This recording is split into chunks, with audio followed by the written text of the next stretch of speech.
ભાજપ દ્વારા ગુજરાતમાં સ્ટીરિંગ કમિટીની રચના, પક્ષને વધુ મજબૂત બનાવવા માટે પ્રદેશ સ્તરે 8 નેતાને સોંપાઈ જવાબદારી।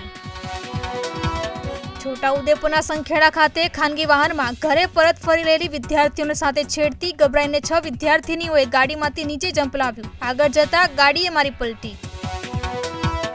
વાયબ્રન્ટ ગુજરાત ગ્લોબલ સમિટની 10મી આવૃત્તિ તૈયાર, 100 જેટલા દેશો ભાગ લે તેવી અપેક્ષા। વડાપ્રધાન મોદી 10 જાન્યુઆરીએ મુખ્ય કાર્યક્રમનું કરશે ઉદ્ઘાટન।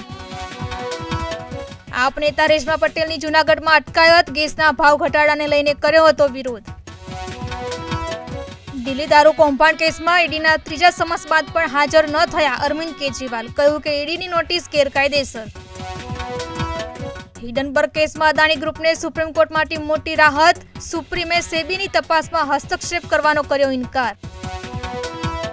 કોલ્ડ વેવની ઝપટમાં ઉત્તર ભારત, યુપી, પંજાબ અને રાજસ્થાન સહિત ઘણા રાજ્યોમાં તાપમાન 6 થી 9 ડિગ્રી નોંધાયું। શ્રીનગરમાં -4.8 ડિગ્રી તાપમાન નોંધાયું। પાટણ શહેરમાં છેલ્લા 2 દિવસથી ઠંડીમાં તીવ્ર વધારો, આજે વહેલી સવારે ધુમ્મસના કારણે હિલ સ્ટેશન જેવો સર્જાયો માહોલ।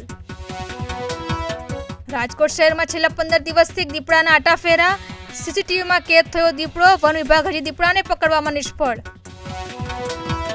22મી જાન્યુઆરી રામ મંદિરની પ્રાણ પ્રતિષ્ઠાને લઈને ભક્તોમાં ઉત્સાહનો માહોલ, કચ્છના રોગાન કલાકારે તૈયાર કરી આકર્ષક રામ મંદિરની કૃતિ। અમદાવાદમાં તૈયાર કરાયું રામ મંદિર માટે 500 કિલોનું નગારું, 3 મહિનાની મહેનત અને 8 લાખ રૂપિયાના ખર્ચે તૈયાર થયેલ નગારું 14 જાન્યુઆરીએ લઈ જવાશે અયોધ્યા।